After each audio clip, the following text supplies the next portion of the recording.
La participation de l'APEX, c'est d'accompagner, d'assister et surtout de piloter toutes les activités qui sont liées à la libération des emprises dans les meilleures conditions et surtout dans le cadre, justement, comme l'a annoncé le directeur général RGS, des normes internationales.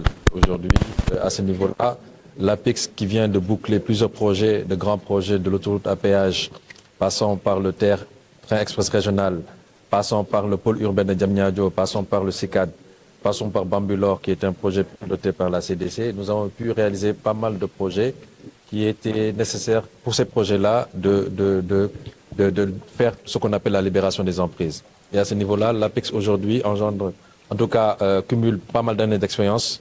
Et aujourd'hui, nous avons développé une certaine expertise reconnue au niveau même international. Et pour un projet comme RGS, qui est un projet non seulement stratégique, mais prioritaire et urgent, parce que comme vous le savez, la facture énergétique du Sénégal coûte excessivement cher et il nous faut très rapidement, vu aujourd'hui avec le gaz que nous avons à disposition, très rapidement mettre à niveau, mettre en œuvre, réaliser ce réseau gazier-là. Et pour le faire, c'est le grand combat. Pour le faire, il faut la libération des emprises. Et à ce niveau-là, comme l'a soulevé votre question, j'anticipe un peu sur une autre question, pour dire que le dispositif, il y a un comité de pilotage qui est composé de l'APEX et RGS, mais également du gouverneur, des deux gouverneurs de Saint-Louis et de Louga, suivi des comités techniques, notamment présidés par les préfets qui ont en charge en réalité de la libération des emprises. Et nous assurons aujourd'hui, en soutien avec ces préfets-là, notre expertise sur le plan social, parce que nous faisons ce qu'on appelle de l'ingénierie sociale. Cette ingénierie sociale-là, c'est ce qu'on fait en général quand on discute avec les populations, pour essayer de leur expliquer le projet, mais aussi pour comment compenser, trouver ensemble avec les populations le meilleur système de compensation des pertes. La particularité du tronçon nord qui va être l'objet de la libération des emprises, c'est qu'il n'y aura pas de libération des emprises des personnes qu'on va déplacer à durée indéterminée. Une bonne partie de ces personnes-là vont être déplacées à durée temporaire.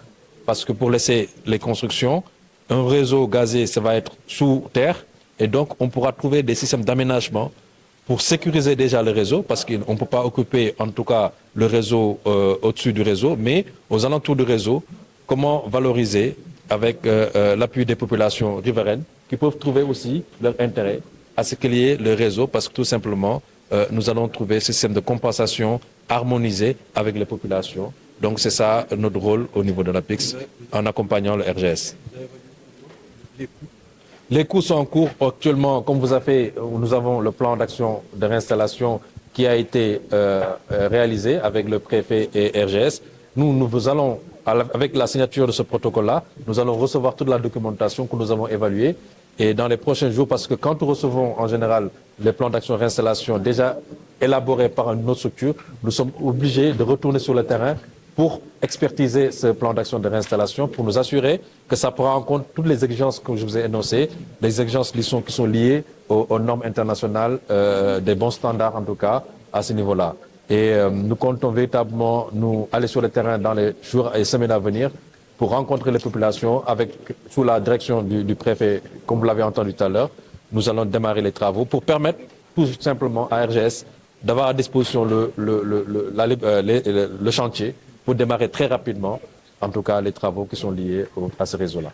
Il n'a pas dit seulement repositionner institutionnel parlant, il a apprécié aussi sur l'ensemble des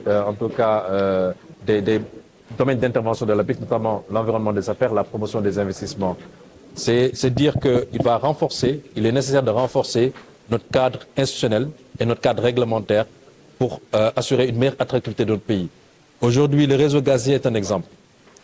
Nous ne pouvons pas avoir le gaz, nous ne pouvons pas avoir un réseau gazier, nous ne pouvons pas avoir une centrale aujourd'hui à gaz qui doit nous permettre de réduire drastiquement les coûts d'énergie et de ne pas être attractif au niveau, en tout cas, des investissements.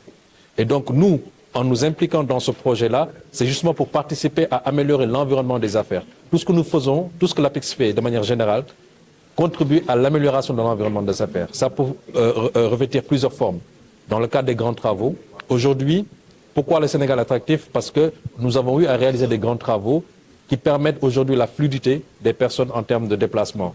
Au-delà de ça, l'APEX fait de l'environnement des affaires, de l'ingénierie de l'environnement des affaires, en faisant des réformes, notamment le Code des investissements qui va bientôt arriver, et d'autres réformes qui vont contribuer à améliorer l'administration, l'efficacité de l'administration dans le traitement des dossiers d'investissement. Nous intervenons également dans la promotion des investissements autant sur le plan international que sur le plan national. Aujourd'hui, avec la nouvelle vision de Sénégal 2050, nous comptons véritablement faire la promotion de ce qu'on appelle le marketing territorial, qui est un point important parce que quand on parle de territorialisation, il nous faut valablement mettre en valeur aujourd'hui les différents territoires. Donc, tout ce dispositif-là, aujourd'hui, il va falloir le renforcer avec des mécanismes sur lesquels l'État compte véritablement pour qu'on puisse davantage apporter plus de value dans notre économie. Comme l'a mentionné le préfet, il y a déjà eu un travail qui a été effectué. Les populations ont déjà été consultées. Ils sont au courant du projet.